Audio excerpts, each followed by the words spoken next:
For 200 years, humanity had been the galaxy's diplomats. The peacekeepers. The mediators who resolved conflicts with words instead of weapons. They had bent over backwards to prove they belonged among the stars, that their violent history was behind them. The Krynax Dominion saw this as weakness. Another human colony burns, War Master Throck announced to his fleet, watching the orbital bombardment reduce New Shanghai to molten glass. 12 now. And still, they send us treaties. His mandibles clicked in amusement. Pathetic prey species.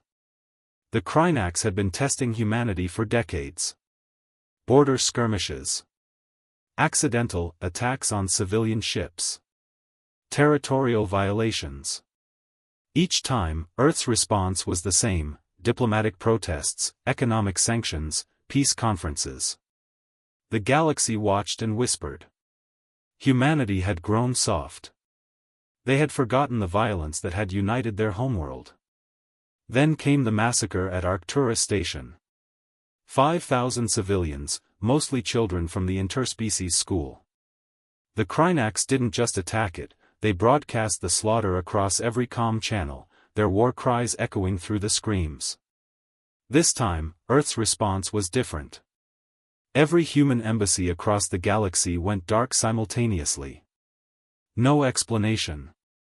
No warning. Just silence. Then, 12 hours later, a single transmission reached every species in known space. Secretary General Victoria Cross appeared on every screen, her face carved from ice, her eyes holding something that made even the most warlike species feel a primal chill. For 2 centuries, we have chosen peace, she said quietly.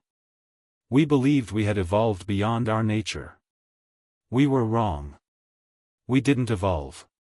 We simply learned to control it. To cage it. To save it for when it was truly needed.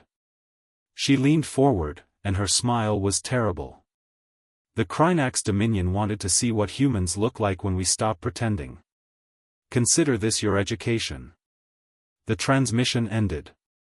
3 minutes later, the Krynax home system star dimmed. Not naturally, artificially. Humanity had built a Dyson shroud around it in absolute secrecy, constructing it piece by piece over decades, waiting. Always waiting. The temperature on every Krynax world began to drop. But that was just the beginning. Krynax military networks crashed simultaneously, infected by code so sophisticated their best tech priests called it digital sorcery. Their war fleets found themselves unable to fire weapons, unable to navigate, drifting helplessly in the void. Human ships appeared, not the sleek diplomatic vessels the galaxy knew, but nightmares of gunmetal and purpose. Ships that had been hidden in the dark spaces between stars, maintained by a military humanity claimed they'd disbanded. They hadn't disbanded. They'd been practicing. The battle for the Krynax Dominion lasted 6 hours. Not because humanity was slow, but because they were thorough. Every military installation. Every war fleet. Every orbital defense platform. Dismantled with surgical precision. But the Krynax homeworld? Humanity left it untouched. Instead, they deposited exactly 5,000 Krynax prisoners on the surface, one for each child killed at Arcturus, and then surrounded the planet with a blockade that would last 1,000 years. You wanted to understand humans, Victoria Cross announced in her second transmission, this one broadcast from the bridge of the Dreadnought diplomatic incident. Here's your lesson: we are capable of extraordinary peace because we're capable of extraordinary violence. The restraint you mistook for weakness? That was our gift to you. Our mercy. She gestured to the tactical display showing the Krynax home system, now a prison. We gave you 200 years of our best nature. You demanded our worst. You will spend the next 1,000 years remembering the difference.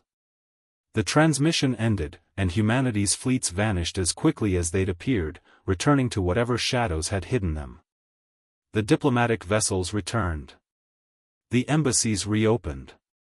Human ambassadors returned to peace conferences with the same patient smiles. But every species in the galaxy had learned the truth: humanity hadn't abandoned war.